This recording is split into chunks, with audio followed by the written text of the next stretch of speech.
13039/2014 करके, वो स्टैंडर्ड के हिसाब से अपना हाइड्रेंट सिस्टम क्या होता है, क्यों लगाना चाहिए, कैसे लगाना चाहिए, वो सारी चीज जो है वो इंडियन स्टैंडर्ड में क्या क्या लिखी हुई है और हमें क्या क्या ध्यान में रखना चाहिए as a fire and safety officer, तो वो पॉइंट पे ऊपर आज हम लोग जो है वो डिस्कस करने वाले हैं। तो अभी हम लोग प्रेजेंटेशन जो है उसको रन करेंगे, और जो स्लाइड है एक्चुअली इंग्लिश में मैंने बनाया हुआ है, लेकिन हर चीज जो है, हर पॉइंट जो भी है उसको मैं हिंदी में आपको समझाने के लिए ट्राई करूंगा। जी सर।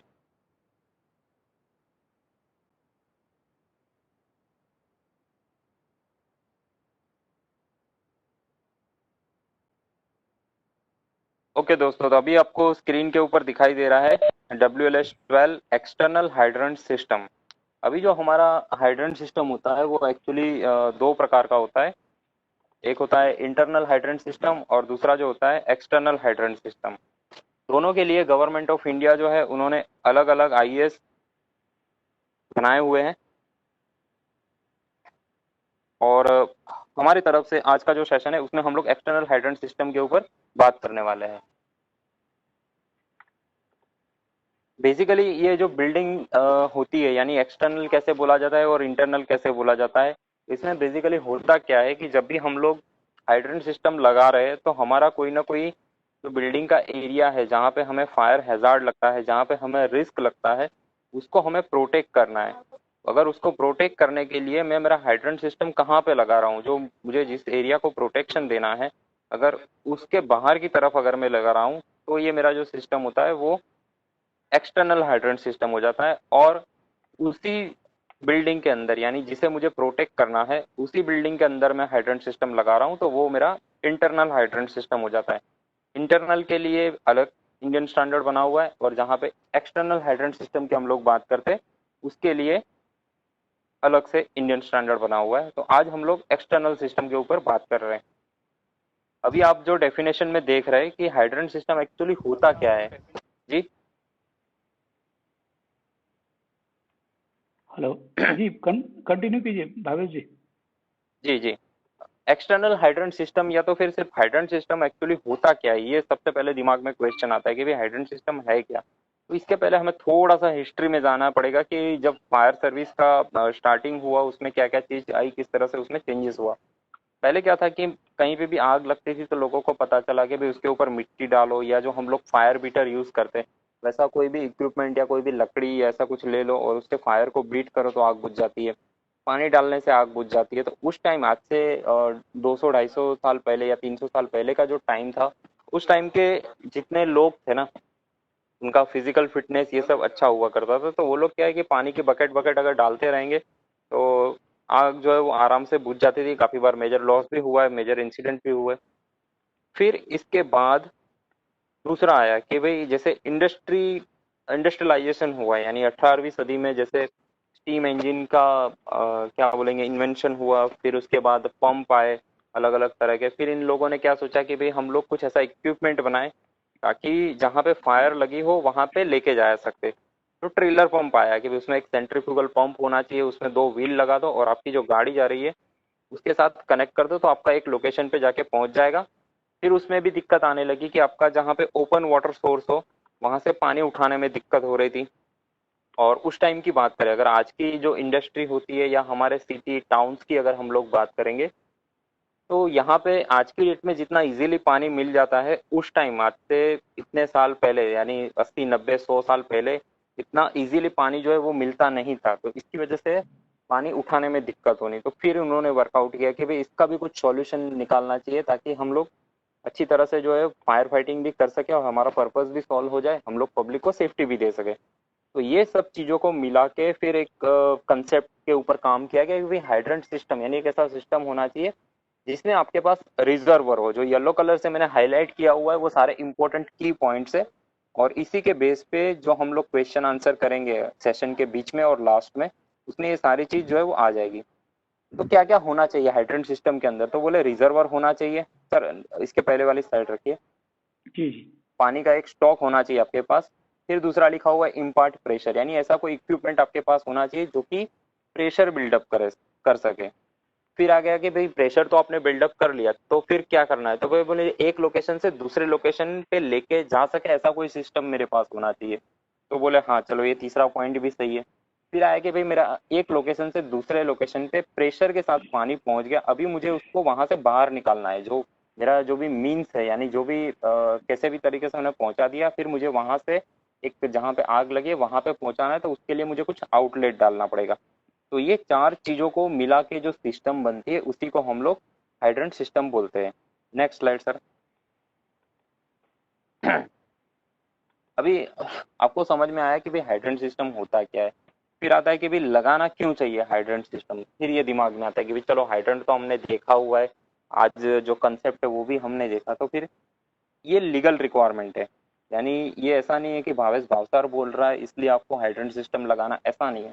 गवर्नमेंट ऑफ इंडिया के अंडर में जो रूल्स एंड रेगुलेशन बने हुए वो रेगुलेशन में लिखा हुआ है कि भाई आपको हाइड्रेंट सिस्टम लगाना चाहिए। फिर इन लोगों ने कैसे लगाना चाहिए उसके लिए एक अलग से इंडियन स्टैंडर्ड बना दिया जो लिखता है कि प्रोविजन यानी क्यों लगाना चाहिए, फिर इंस्टॉलेशन आता है कि कैसे लगाना चाहिए, फिर आता है इंस्पेक्शन कि लगा दिया तो मुझे क्या चेक करना चाहिए, अगर मैं वहां पे फायरमैन के तौर पे काम कर रहा हूँ या फायर ऑफिसर की पोस्ट पे काम कर रहा हूँ तो मुझे कैसे उसको चेक करना है।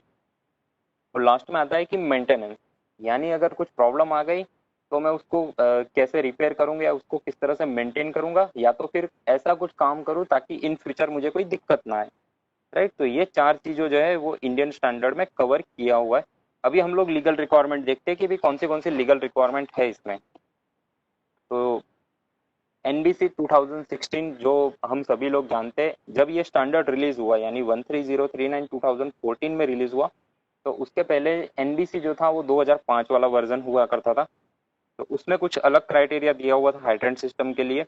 अभी जो आया एनबीसी 2016 पार्ट 4 जो है उसमें अलग से पूरा एक टेबल 7 के अंदर सारी चीज डिफाइन किया हुआ है। तो एक ये हो गया। उसके अलावा IS 13039 एक्सटर्नल के लिए, 3844 जो है वो इंटरनल हाइड्रेंट सिस्टम के लिए।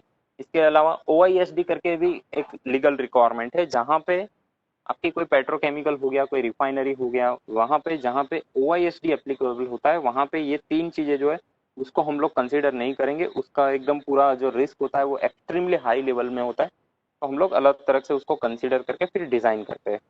Okay sir, next. Next okay. अभी ये स्टैंडर्ड क्यों आया और इसमें क्या अपडेट आया है, तो देखिए ये मैंने कोड लिखा हुआ है 96681990। पहले क्या था कि जब ये NBC 2005 वाला जो वर्जन चल रहा था ना, उसके साथ साथ एक फायर वाटर, यानी अगर आपको फायर फाइटिंग करना है तो पानी कहाँ से लेना चाहिए, कैसा लेना चाहिए, कितना टैंक का स्टोरेज होना चाहिए, उस सब के लिए एक अलग से इंडियन स्टैंडर्ड बना हुआ था। प्लस एक हाइड्रेंट सिस्टम के लिए आपको TSC गाइडलाइन जो है वो फॉलो करनी पड़ती थी। तो बोला कि भाई एक सिस्टम मुझे डिजाइन करना है तो मुझे उसके लिए दो अलग अलग स्टैंडर्ड क्यों रिफर करने चाहिए। और जो मेरा स्टैंडर्ड है यानी IS 9668, वो जनरल सिटी के अंदर जो पानी का सप्लाई लेआउट होता है पीने का पानी, उसके लिए भी है as well as fire fighting के लिए भी है। तो ये दोनों चीज कब क्लब क्यों कर रहे हैं हम लोग, तो इन लोगों ने क्या बोला कि ठीक है भाई इसमें से जो फायर फाइटिंग वाला जो पार्ट है उसको हम लोग अलग कर देते और बाकी का जो है उसको रहने देते। तो 9668 में जो फायर वाला पार्ट था उसको वहां से हटा के IS 13039 में डाल दिया गया। तो यानी अभी जो हमारे पास एक्सटर्नल हाइड्रेंट सिस्टम का जो कोड है उसके अंदर पूरी चीज आ जाती है, यानी उसके अंदर हाइड्रेंट सिस्टम में क्या क्या चीज होनी चाहिए एज वेल एज पानी कौन सा यूज करना है, उसका कैपेसिटी क्या होना चाहिए, वो सारी चीज जो है वो भी इसमें कवर हो जाती है। Okay sir, next. ओके, तो ये पूरा जो स्टैंडर्ड है उसका टाइटल है कि 13039 2014 में आया, फर्स्ट रिवीजन है, यानी उसमें अभी तक कोई चेंजेस नहीं हुआ है, एज इट इज जो है वही चल रहा है। और उसका टाइटल है external hydrant system provision installation selection maintenance वाला जो है कोड ऑफ प्रैक्टिस, यानी किस तरह से लगाना चाहिए, और फर्स्ट रिवीजन लिखा हुआ है। जी सर, नेक्स्ट। ओके, ये स्टैंडर्ड जो है उसका स्कोप क्या है। अभी स्कोप क्या होता है, पहला तो ये दिमाग में आएगा कि भाई अगर हम लोग कोई भी स्टैंडर्ड पढ़ते हैं तो स्कोप क्या होता है। जैसे हम लोगों ने टेलीस्कोप करके एक वर्ड सुना हुआ है, बायोस्कोप सुना हुआ है, राइट। तो स्कोप यानी आप क्या उसमें विजुलाइज करते हो। अगर आप जैसे कहीं कोई कंपनी में आप अप्लाई कर रहे हो और इंटरव्यू के लिए जा रहे हो तो जैसे ही गेट पे जाके आप आपके दिमाग में क्या इंप्रेशन आती है कि भाई ये कंपनी का गेट इस तरह से, पॉलिसी इस तरह से लिखा हुआ है, तो इसमें ये चीज शायद मैन्युफैक्चरिंग हो सकती है, अगर आपने वेबसाइट नहीं देखा है तो सेम ये चीज जो होता है हर एक इंडियन स्टैंडर्ड में होता है कि उसमें एक ब्रीफ समरी दिया होता है कि भाई ये स्टैंडर्ड में हमने क्या चीज जो है वो कवर किया हुआ है। तो यहाँ पे लिखा हुआ है कि भाई अगर हाइड्रेंट सिस्टम आपको डालना है तो उसका इंस्टॉलेशन कैसे करना है, इंस्पेक्शन कैसे करना है, उसका मेंटेनेंस कैसे करना है, राइट, उससे रिलेटेड क्या क्या चीज हो सकती है, वो सारी चीज ये स्टैंडर्ड में कवर किया हुआ है। जी सर, नेक्स्ट।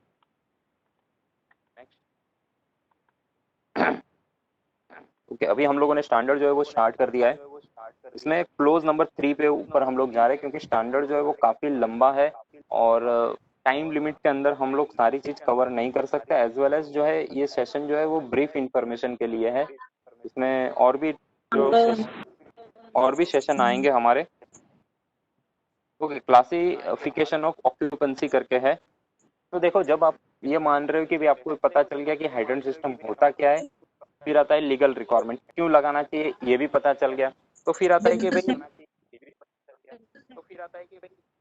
कि कहाँ पे लगाना चाहिए और उसका बेसिस क्या रहेगा, अगर मुझे हाइड्रेंट सिस्टम डिजाइन करना है तो उसका क्राइटेरिया क्या रहेगा।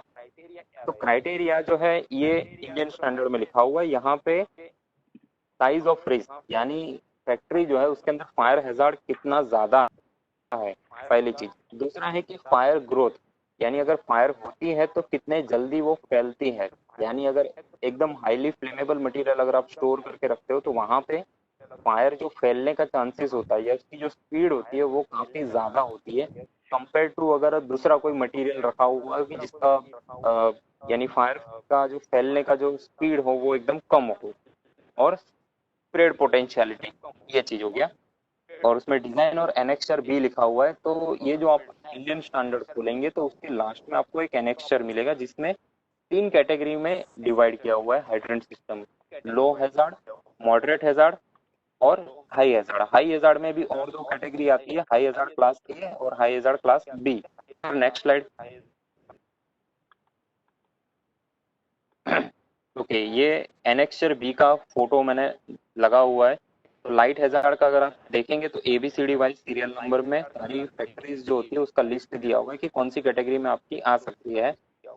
फिर आता है मॉडरेट हैजार्ड, उसमें भी सेम चीज फॉलो होती है, एबीसीडी वाइज जो सीरियल नंबर वाइज सारी चीज आ जाती है। और हाई हैजार्ड क्लास ए और क्लास बी, एक फोटो है।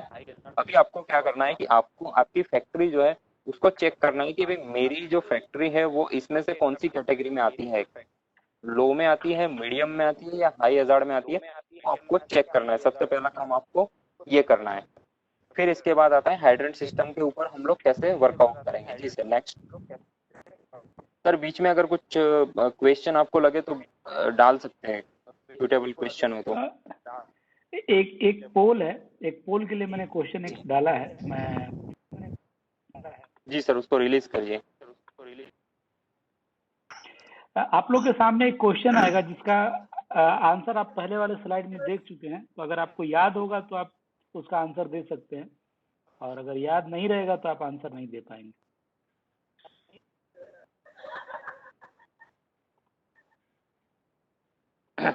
ओके, IS 3844/1989 है, वो किस चीज के लिए है? ये IS कोड जो आपको दिखा रहा है वो किस चीज के लिए है? उसमें आपका 4 ऑप्शन दिया हुआ है। ये एक्सटर्नल हाइड्रेंट सिस्टम का इंस्टॉलेशन के लिए है, होज रील का जो स्पेसिफिकेशन होता है उसके लिए है, इंटरनल हाइड्रेंट के लिए है, या हाइड्रेंट वाल का स्पेसिफिकेशन। इसमें से आपको जो सही लगे उसके ऊपर क्लिक कर सकते हैं आप।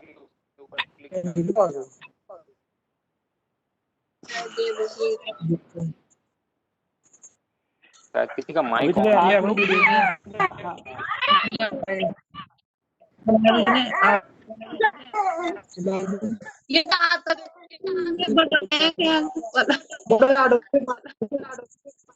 मैं देखता हूँ किनका ऑन है, मैं उनको ऑफ कर दूंगा। ऑन है। जी कृष्णा जी, आप अपना माइक बंद कर दीजिए हाँ कृष्णा जी जी। गुरुजी। दूसरा हाँ जी कृष्णा गुरुजी, खैरनार, माइक आप बंद। कृष्णा खैरनार आप भी अपना माइक बंद कर दीजिए, और किसी का ऑन है। वीरेंद्र, ये सर और कौन है सर? वीरेंद्र कुमार यादव। एक तो मैं ही हूँ।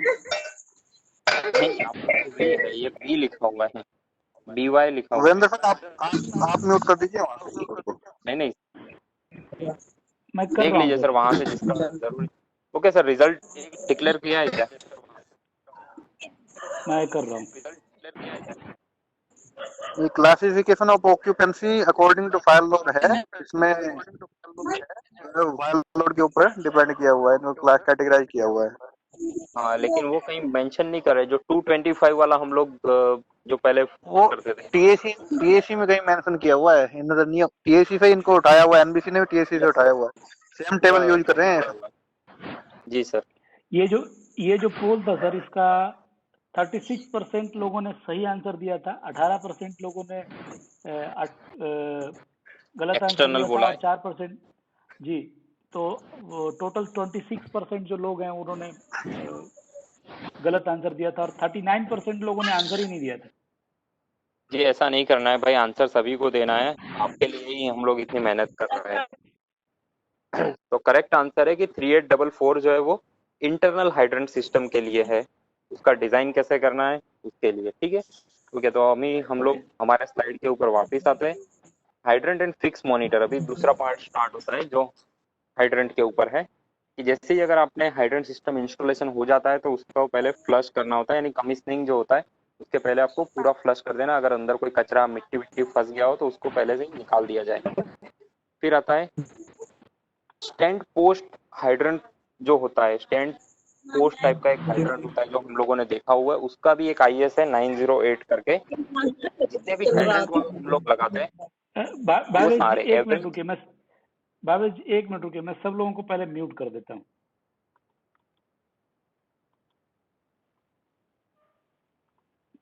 फिर आपको मैं अनम्यूट करूंगा। जी भावेश जी कंटिन्यू। Just 1 second. ओके, सो हाइड्रेंट वाल का हाइट कितना होना चाहिए?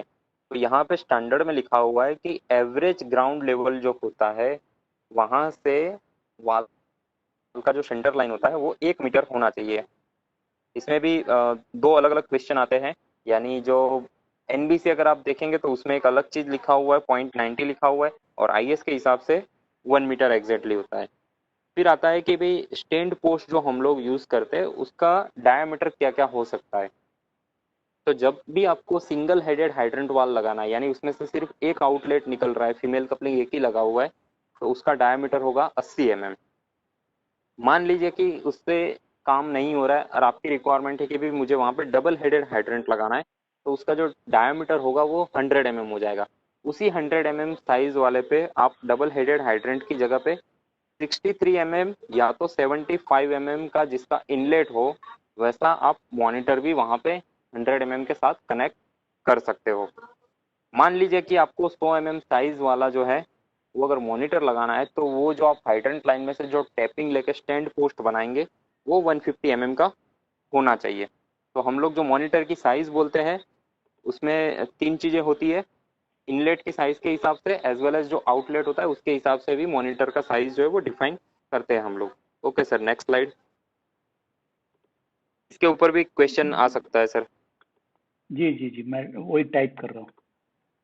जी सर। तब तक आप आगे हाइड्रेंट एंड, बढ़ें, तब तक मैं वो जी, टाइप करता हूँ। हाइड्रेंट एंड फिक्स मॉनिटर, अभी इसमें क्या हो सकता है? देखिए ऑब्लिक पैटर्न लिखा हुआ है, उसके लिए भी आपको ये स्टैंडर्ड जो है वो देखना पड़ेगा सर। 5290/1993 का, यानी इंडियन स्टैंडर्ड बना हुआ है, उसके हिसाब से उसका डिजाइन कैसा होना चाहिए, उसकी टाइप क्या रहती है, वो सारा चीज ये स्टैंडर्ड के अंदर जो हाईलाइट किया हुआ है उसमें लिखा हुआ है, उसको आप देख के पढ़ सकते हैं।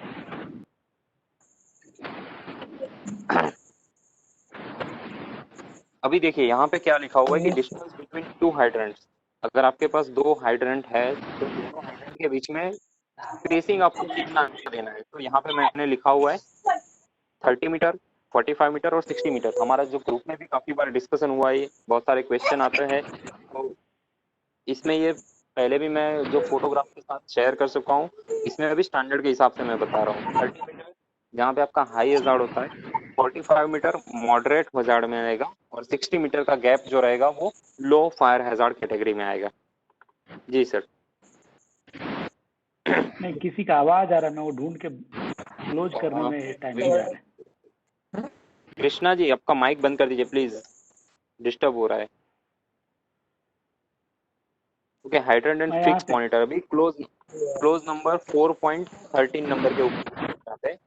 इसमें एक अलग से स्पेसिफाई किया हुआ है कि अगर मान लीजिए कि आपका जो फैक्ट्री प्रीमाइसिस है उसमें कोई एरिया है जहाँ पे स्टोरेज एरिया है या तो हैजार्डस प्रोसेस है, तो वहाँ पे आपको क्या करना चाहिए। तो वहाँ पे आईएस बोलता है कि आपको दो सिंगल हेडेड या तो फिर एक ऐसा हाइड्रेंट लगाइए जिसमें से दो आउटलेट निकलते हो, यानी डबल हेडेड हाइड्रेंट वाला लगा सकते हो। लेकिन उसकी एक टर्म्स डाली हुई है कि उस केस में आपका जो बिल्डिंग का जो किनारी होता है, जो सरफेस एज जो होता है, वहां से 15 मीटर के डिस्टेंस के अंदर आपको ये चीज डालनी होगी, क्योंकि वहां पे स्टोरेज होने की वजह से उसका रिस्क जो है वो बढ़ जाता है। जी sir, next. If you want to release a poll, then you can, sir. Related question. Okay, hydrant and fixed monitor अभी क्लोज चेंज हो गया, 4.19.6 वाला क्लोज आ गया।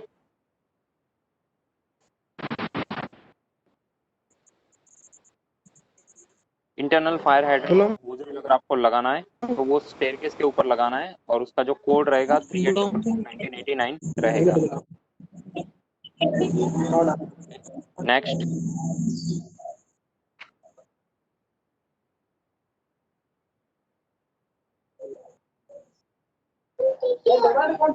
ओके, अभी दूसरा क्लोज पे अगर हम लोग आ जाते हैं 4.20 जो कि मॉनिटर के लिए क्लोज बना हुआ है, तो इसमें अभी मॉनिटर का आईएस क्या है वो दिखा रहा है कि 8442 करके एक इंडियन स्टैंडर्ड है, वो मॉनिटर की डिजाइन के लिए है, वो भी आपको रिफर करना चाहिए। फिर आता है कि भाई मॉनिटर हम लोग क्यों लगाना चाहिए। तो मॉनिटर इस तरह से लगाना चाहिए ताकि जो उसका स्टोरेज एरिया है या पर्टिकुलर जिस एरिया को आप प्रोटेक्ट करना चाहते हो उसका जो टॉप पॉइंट होता है वहां पे वो पानी फेंक सके, एज वेल एज अगर फायर फाइटिंग करते वक्त अंदर जा रहे हैं उस एरिया के अंदर, तो उनको भी वाटर का स्प्रे आप इस तरह से करेंगे ताकि उनको हीट जो है, वो रेडिएशन जो आ रहा है वो थोड़ा सा कम हो सके, तो उनको सपोर्ट करने के लिए वाटर मॉनिटर जो है वो हम लोग लगा सकते हैं। फिर आता है कि भाई इसका डिस्टेंस क्या रहेगा। तो डिस्टेंस जो है वो बिल्डिंग जो इस एरिया को प्रोटेक्ट, मॉनिटर जो है वो सेट करना है। 15 से कम नहीं, बहुत ही नजदीक चला जाएगा आपका मॉनिटर, और 45 से ज्यादा नहीं, बहुत ही दूर हो जाएगा, तो फिर आपका पर्पस जो है वो सॉल्व नहीं हो पाएगा। जी सर, नेक्स्ट स्लाइड।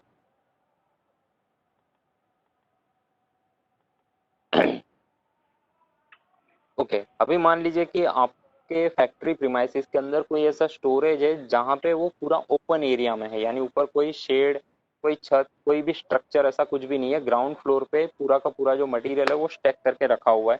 जो थर्मल पावर प्लांट होता है उसमें जैसे हम लोग ने कोयला का स्टोरेज देखा हुआ है। अगर आप प्लास्टिक पॉलिथीन बैग जो होती है, जो स्क्रैप कलेक्ट करते हैं, उनकी अगर फैक्ट्री में जाएंगे तो आप देखेंगे कहीं पे कॉटन पेस्ट की फैक्ट्री है, वहाँ पे ओपन एरिया में ये लोग स्टोर करके रखते हैं उनका मटेरियल। तो वहाँ पे डिस्टेंस का मैटर आता है कि भाई अगर मुझे मॉनिटर लगाना है तो एवरी 60 मीटर के डिस्टेंस पे मैं जहाँ पे नॉन हैजार्डस एरिया है वहाँ पे लगाऊंगा।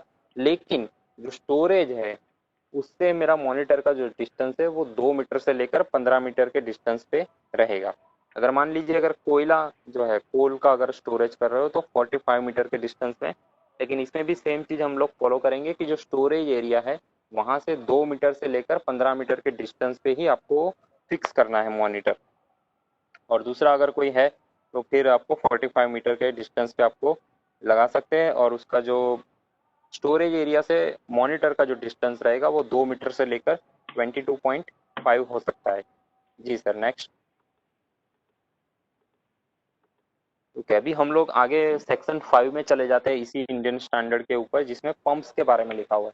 अभी आता है कि भी पंप जो है उसके लिए भी एक अलग से इंडियन स्टैंडर्ड बना हुआ है। ये सामने स्क्रीन के ऊपर आपको जो दिख रहा है 12469, ये स्टैंडर्ड भी आप डाउनलोड करके इसका पूरा डिटेल दिया हुआ है, उसको अच्छी तरह से पढ़िए। जितने भी ग्रुप में काफी बार ये क्वेश्चन आता है पंप से रिलेटेड, तो उसमें देखिए इंडियन स्टैंडर्ड क्या बोलता है कि भी आपको पंप कौन से लगाने चाहिए फायर फाइटिंग के लिए। तो ये 3 कैटेगरी दिया हुआ है: इलेक्ट्रिकल ड्रिवन सेंट्रीफ्यूगल पंप, यानी सेंट्रीफ्यूगल पंप लगाना है जो कि इलेक्ट्रिक सप्लाई से चलता हो, पहला। दूसरा है compression ignition engine driven centrifugal pump, दूसरा भी सेंट्रीफ्यूगल पंप ही होना चाहिए, लेकिन वो कॉम्प्रेशन इग्निशन होना चाहिए, जिसको हम लोग डीजल इंजन के नाम से जानते हैं। तीसरा हो गया कि वर्टिकल टरबाइन सबमर्सिबल पंप, जहां पे आपका टैंक अगर मान लीजिए अंडरग्राउंड है, अगर वहां से आपको पानी खींचना है तो आप ये थर्ड केस में वहां पे सबमर्सिबल पंप लगा के भी आप काम कर सकते हो, ये इंडियन स्टैंडर्ड बोलता है। जी sir, next. If you want to release नहीं, वो नहीं हो पा रहा सर्वे है यू कैन। भावेश जी। कुछ अच्छा टेक्निकल ठीक है सर। ग्लिच है जिसकी वजह से नहीं हो पा रहा है। जी सर, कोई दिक्कत नहीं है। ओके, पंप के बारे में इंपॉर्टेंट चीज आ रही है कि डायरेक्ट कपल होना चाहिए, और बेल्ट ड्रिवन पंप जो है वो अलाउड नहीं है। अगर आपने आपकी फैक्ट्री प्रीमाइसिस के अंदर कभी नोटिस किया हो तो काफी सारे मोटर और उससे रिलेटेड जो पंप होते हैं या दूसरे कोई पार्ट्स होते हैं जो कि बेल्ट से चलते हैं, वी बेल्ट आप लोगों ने देखा होगा या दूसरे टाइप के बेल्ट, तो काफी बार जो बेल्ट है वो कट जाता है। अगर बेल्ट कट गया तो आपका पंप जो है वो घूमेगा नहीं, इसलिए फायर फाइटिंग पंप में बेल्ट ड्रिवन अलाउड नहीं है, डायरेक्ट कपल होना चाहिए। दो उसके कपलर जो आते हैं एक दूसरे के साथ में कनेक्ट होते, वही यूज करना है हमें। ओके, फिर आता है कि भाई पंप की कैपेसिटी हम लोग कैसे डिफाइन करेंगे। तो एक तो हो गया कि आपका डिस्टेंस जो है वो आपको चेक करना है कि भाई कितने कितने मीटर पे आपके हाइड्रेंट वाल आपको लगाने, 30 पे लगाओ, 45 पे लगाओ या 60 पे लगाओ, ये आपका फायर हैजार्ड के ऊपर डिपेंड करेगा। नंबर ऑफ फायर हाइड्रेंट की क्वांटिटी आप चेक कीजिए, बराबर। फिर इसके बाद एक और चीज आपको देखनी है कि जो मेरा हाइड्रेंट सिस्टम है, क्या मैंने उसी में से स्प्रे या स्प्रिंकलर या फोम सिस्टम का भी टैपिंग लिया हुआ है क्या। अगर टैपिंग लिया हुआ है तो उसका जो डिस्चार्ज आ रहा है, यानी उसकी जो रिक्वायरमेंट आ रही है वो भी आपको ऐड करनी है, स्प्रे स्प्रिंकलर फोम। और इसके हिसाब से लार्जेस्ट फायर सिनारियो आपको चेक करना है कि भाई मेरी फैक्ट्री के अंदर ऐसी कौन सा लोकेशन है जहां पे अगर फायर होगी तो मुझे ये सारी की सारी सिस्टम का यूज करना पड़ेगा। मुझे फोम भी चाहिए, स्प्रे भी चाहिए, स्प्रिंकलर भी चाहिए, मॉनिटर भी चाहिए, हाइड्रेंट भी चाहिए, सारी चीज लगा के मैं अगर फायर फाइटिंग करूंगा तो मुझे कितना घंटा मेरा पंप चलेगा और कितना मुझे पानी का स्टॉक चाहिए, वो चीज डिसाइड की जाती है। जी सर, नेक्स्ट। ओके, अभी पंप की कैपेसिटी के ऊपर आ रहा है। जैसे कि मैंने पहले बताया कि भाई हाइड्रेंट सिस्टम जो है उसको हम लोगों ने ऑक्यूपेंसी के हिसाब से डिवाइड किया हुआ है, तो सेम चीज पंप के लिए भी एप्लीकेबल। पंप की जो कैपेसिटी होती है उसको हम लोग ने लाइट हैजार्ड, फिर आता है मॉडरेट हैजार्ड और फिर आता है हाई हैजार्ड, उसके हिसाब से तीन कैटेगरी में डिवाइड किया हुआ है। अभी आप स्क्रीन के ऊपर देख रहे हो कि अगर मान लीजिए आपका लाइट हैजार्ड में लिस्ट में आपका कोई भी फैक्ट्री जो है वो फॉल हो रहा है, तो आप चेक कीजिए कि भी मैं नंबर ऑफ हाइड्रेंट कितने लगा रहा हूँ। अगर मैं 20 हाइड्रेंट से कम लगा रहा हूँ, मैक्सिमम 20, तो मुझे 96 मीटर क्यूब पर आवर वाला मेन पंप चाहिए। मान लीजिए मेरी लाइट हैजार्ड की फैक्ट्री में इतना बड़ा फैक्ट्री का साइज है जहां पे मैं 60 मीटर के डिस्टेंस पे हाइड्रेंट लगाते हुए मेरा 20 से ज्यादा हो गया लेकिन 55 से कम है, तो उस केस में मुझे 137 मीटर क्यूब पर आवर वाला पंप लगाना पड़ेगा। फिर उसके बाद एक और कैटेगरी आती है 55 से लेकर 100 के लिए, और अगर 100 से ज्यादा है तो फिर आपको ये पंप लगाना है। जी सर, नेक्स्ट स्लाइड।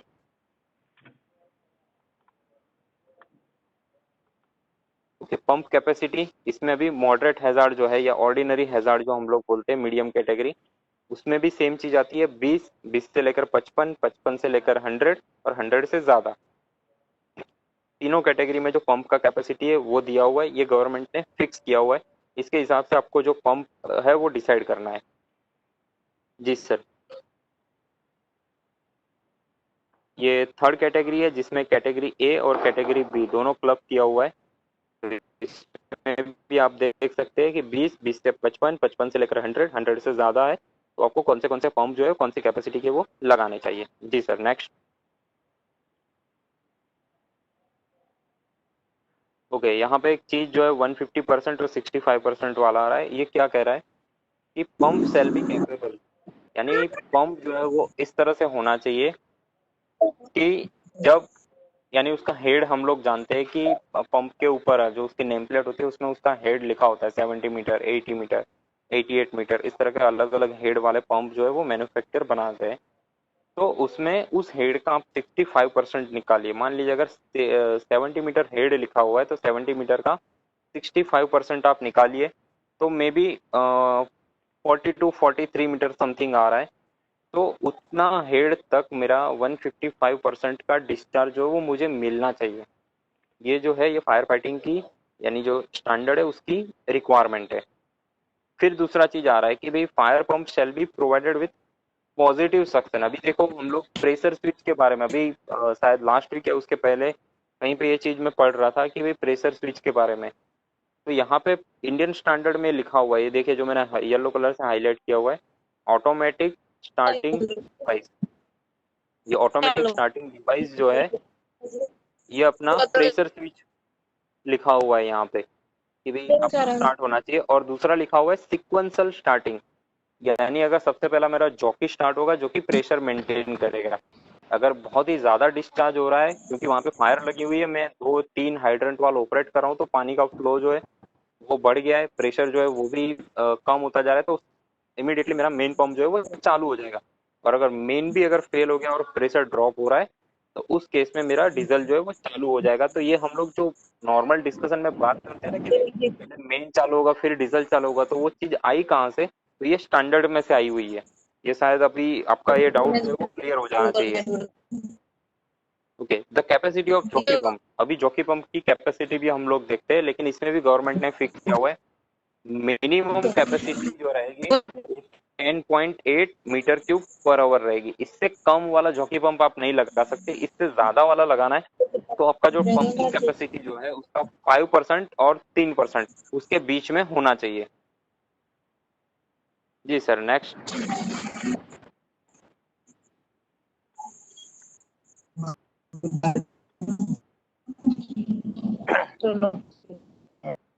ओके, देखिए अभी पंप के बारे में और क्या चीज हमें इंडियन स्टैंडर्ड में देखने को मिलेगी। हर एक पंप जो रहेगा उसका जो डिलीवरी लाइन जहाँ पे जा रहा है, सक्शन की बात नहीं कर रहे, डिलीवरी लाइन में आपको नॉन रिटर्न वाल भी लगाना है और स्लुइस वाल यानी गेट वाल भी लगाना है। और कहाँ पे लगाना है? डिलीवरी साइड पे। और इसके साथ साथ आपको प्रेशर गेज भी लगाना है, दूसरा वाला लिखा हुआ है pressure gauge shall also be provided between the sluice वाल एंड नॉन रिटर्न वाल। नॉन रिटर्न वाल आपका जो रहेगा पंप का डिलीवरी वहां पे उसके पहले आ जाएगा, फिर उसके बाद प्रेशर गेज लगेगा, फिर उसके बाद जो है आपका स्लुइस वाल लगेगा यानी एक गेट वाल लगेगा। तो नॉन रिटर्न वाल से वापस आएगा नहीं और डिलीवरी लाइन में ही पानी जो है वो प्रेशर के साथ भरा हुआ रहेगा। और वो प्रेशर गेज लगाने की वजह से आपको प्रेशर वहां पे मेंशन करेगा। जी सर, नेक्स्ट। स्पीड बराबर है क्या कि स्लो बोलूं कि कुछ? नहीं सही है। ओके, अभी देखिए पंप का फ्यूल टैंक अगर हम लोग डीजल इंजन लगा रहे हैं, ये भी एक बीच में ग्रुप में क्वेश्चन आया था, किसी ने पूछा था कि भाई डीजल टैंक जो है उसका कैपेसिटी क्या होना चाहिए। अभी ये डीजल इंजन जो है वो हर एक मैन्युफैक्चर टू मैन्युफैक्चर अलग रहेगा, और जैसे जैसे एडवांस टेक्नोलॉजी आती जाएगी ना उस हिसाब से उसका जो कंजप्शन होता है, डीजल कितना यूज कर रहा है ना, वो भी चेंज होता रहेगा। तो गवर्नमेंट कैपेसिटी कैसे डिफाइन करेगी? तो उन लोगों ने बोला कि भाई डीजल कितना घंटा चलाना है उसके हिसाब से आपका टैंक जो है वो डिफाइन करेंगे। तो यहाँ पे भी लिस्ट दिया हुआ है, light, ordinary, high hazard class A और हाई हजार्ड क्लास बी, तीनों कैटेगरी में जो भी आपका डीजल पंप है आपने जो भी मैन्युफैक्चर से परचेस किया हुआ है वो आपको बताएगा कि भाई मेरा जब फुल लोड में फुल प्रेशर जब जनरेट कर रहा है, फुल आरपीएम पे जब मेरा पंप चल रहा है, तो इतना मेरा 1 घंटे का डीजल कंजप्शन हो रहा है। तो उसके हिसाब से आपको देखना है कि भाई 2 घंटे में मुझे कितना डीजल स्टॉक करके रखना है, 4 घंटे के लिए कितना रखना है, 6 घंटे के लिए कितना रखना है और 8 घंटे के कितने लिए। लाइट में 2, ऑर्डिनरी में 4 और हाई हजार्ड और हाई हजार्ड भी 6 और 8 घंटे के हिसाब से आपको स्टॉक करके रखना है। जी सर, आगे।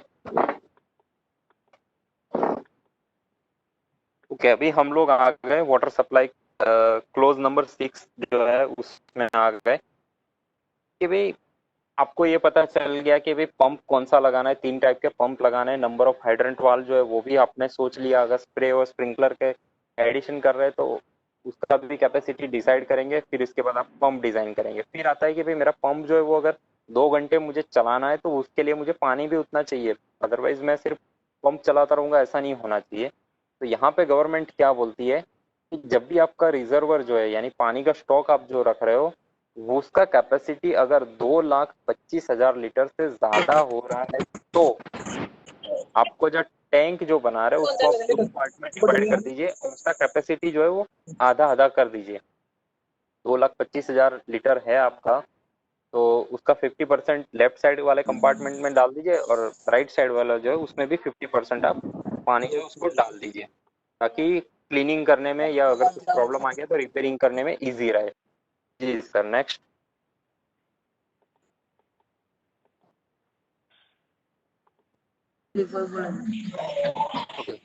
जब भी आप अभी मान लीजिए कि आपने टैंक जो है वो डिजाइन कर लिया है, और डिजाइन करने के बाद अभी आपका आता है कि भाई मुझे पंप में जो है वो पानी डालना है, यानी पानी लेना है मुझे, तो उसके लिए मुझे क्या करना चाहिए। तो स्टैंडर्ड ये बोलता है कि भाई दोनों जो कंपार्टमेंट है, दोनों कंपार्टमेंट में से आप सेपरेट सेपरेट कनेक्शन लीजिए और वहां पे एक वाल लगा दीजिए। दोनों में सेपरेट वाल रहेंगे, दोनों कंपार्टमेंट से एक पाइप डालिए, उसमें दोनों वाल डालिए, फिर एक कॉमन सक्शन हेडर बनेगा वहां पे, राइट। दोनों कंपार्टमेंट में से पानी आएगा और दोनों कंपार्टमेंट जो रहेंगे वो एक दूसरे के साथ में भी टैंक के अंदर से भी खुद कनेक्ट रहेंगे। तो वो अगर वाल भी अगर आप ऑपरेट कर रहे हो तो एक टैंक में से दूसरे टैंक में जो है वो पानी जो है आपका शिफ्ट हो जाएगा, ट्रांसफर हो जाएगा। तो ये चीज हो गया। फिर एक और चीज बोलते हैं कि काफी बार कुछ फैक्ट्रीज होती है, कुछ मैनेजमेंट होते हैं, वो लोग क्या करते हैं कि भाई एक ही टैंक बनाते हैं, एक ही टैंक में से जो नॉर्मल वाटर जो यूज कर रहे हैं उनका डेली पर्पज के लिए, वो उसी टैंक में से यूज कर रहे हैं और फायर के लिए भी उसी टैंक में से पानी का कनेक्शन दिया हुआ है। तो इस केस में गवर्नमेंट क्या बोलती है कि उस केस में इस तरह से दिया हुआ है कि भाई आप जो है पहले फायर वाटर का आपका कितना कैपेसिटी चाहिए वो आप डिफाइन कर लीजिए। मान लीजिए कि मुझे 3 लाख लीटर जो है वो पानी का लेवल हमेशा मेंटेन करना है, तो मैं जहाँ पे पंप का जो सक्शन आ रहा है वहां से गिनना स्टार्ट करूंगा, वहां से हम लोग लेवल चेक करेंगे, 3 लाख लीटर तक मैंने पानी भर दिया, राइट। तो वो मेरा फायर के लिए रहेगा। उसके ऊपर वाला जितना भी मैं स्टॉक करूंगा ना, वो सारा का सारा जो रहेगा वो मेरा नॉर्मल पर्पस के लिए रहेगा, डेली पर्पस के लिए रहेगा। और वहां से यानी 3 लाख का जहाँ पे मेरा हाइट आ रहा है, जस्ट उसके ऊपर से मैं टैपिंग दूंगा डेली पर्पस के लिए, मुझे जो पानी यूज करना है उसके लिए। इस तरह से भी गवर्नमेंट बोलती है। जी सर, आगे। भावेश जी, अभी हम लोग के पास 4 मिनट का समय है ये ओके, सेशन में। कितनी स्लाइड बची हुई है सर? कितनी स्लाइड बची हुई है? ओके,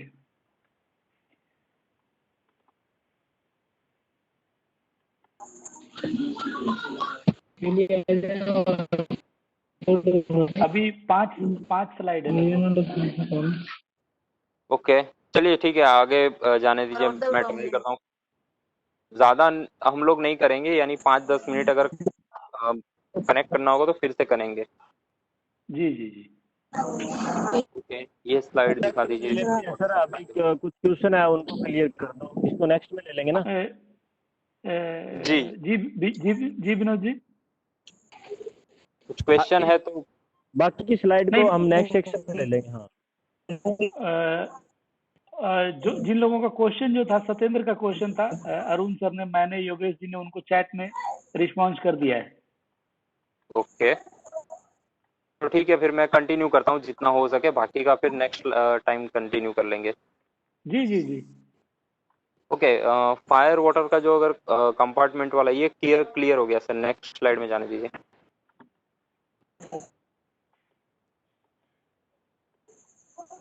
ओके, ये अपना वाटर स्टोरेज टैंक जो है ना, वो कितना घंटा पानी का स्टॉक करना चाहिए इसके बारे में लिखा हुआ है। तो ऑर्डिनरी हैजार्ड है तो आपको 2 घंटे रखना है, लाइट के लिए 1 घंटा है, या फिर मिनिमम 135 KL रहेगा। जी सर, आगे।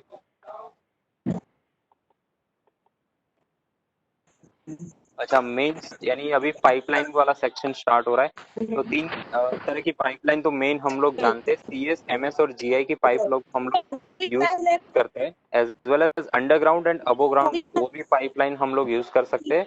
अभी नया एक और क्लोज इन लोगों ने डाल दिया है कि अगर आपका लाइट फायर हैजार्ड है तो लाइट फायर हैजार्ड के लिए आप अंडरग्राउंड CPVC पाइप जो है वो भी आप यूज कर सकते हो। Only for light hazard underground piping के लिए CPVC पाइप आप यूज कर सकते हो फायर हाइड्रेंट के लिए। जी सर, नेक्स्ट। मेंस जो है, अभी अगर आपने मान लीजिए कि पूरा का पूरा MS या CS उसका पाइप आपने डाल दिया, तो उसका फिर रेडियोग्राफी टेस्ट करना चाहिए। वेल्डिंग जॉइंट जो होते हैं, टोटल वेल्डिंग जॉइंट का 10% निकाल के उसका रेडियोग्राफी टेस्ट आपको करना है, 10% का। फिर आता है कि हॉलीडे टेस्ट भी करना है आपको। उसका अगर अंडरग्राउंड पाइपलाइन डाल रहे हो तो आपका रैपिंग एंड कोटिंग रहेगा, वो रैपिंग एंड कोटिंग बराबर हुआ है कि नहीं उसके लिए हॉलीडे टेस्ट जो है वो मैंडेटरी करना ही करना है। और अंडरग्राउंड पाइपलाइन है तो 1 मीटर की डेप्थ पे आपको डालना है। फिर इसका सपोर्ट के बारे में 3 मीटर और 6 मीटर के डिस्टेंस पे हमें जो लोहे का एंगल चैनल मार के या फिर आरसीसी के जो सपोर्ट हम लोग लगाते हैं उसके लिए। जी sir, next. I think it is going to be finish, it will not take much more time. Means okay, ये अगर आप बिल्डिंग के अंदर राइजर खींच रहे हो ना तो उसका अलग अलग डाया के हिसाब से मैक्सिमम कितने वाल आप लगा सकते हो उसके बारे में। 80 है तो एक, 100 है तो 2 वाल लगाएंगे, 125 है तो 3, 150 mm का लाइन राइजर है तो 5, और 200 का है तो 5 से ज़्यादा आप लगा सकते हो। फिर इसमें आपको हाइड्रोलिक कैलकुलेशन करना पड़ेगा 5 से ज़्यादा में।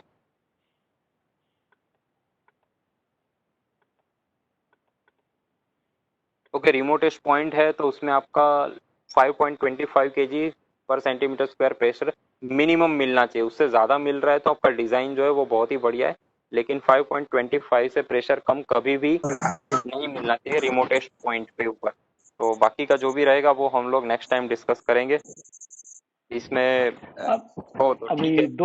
2 मिनट का समय बच रहा है। 2 मिनट के समय में आपको विनर भी घोषित करना है। अरुण सर। अरुण सर हैं हम लोग के साथ। जी सर, बता दीजिए हेलो। कि विनर कौन है। जो हमने जी सर। प्रोग्राम किया था ना कि क्विज कंपटीशन हमने किया था,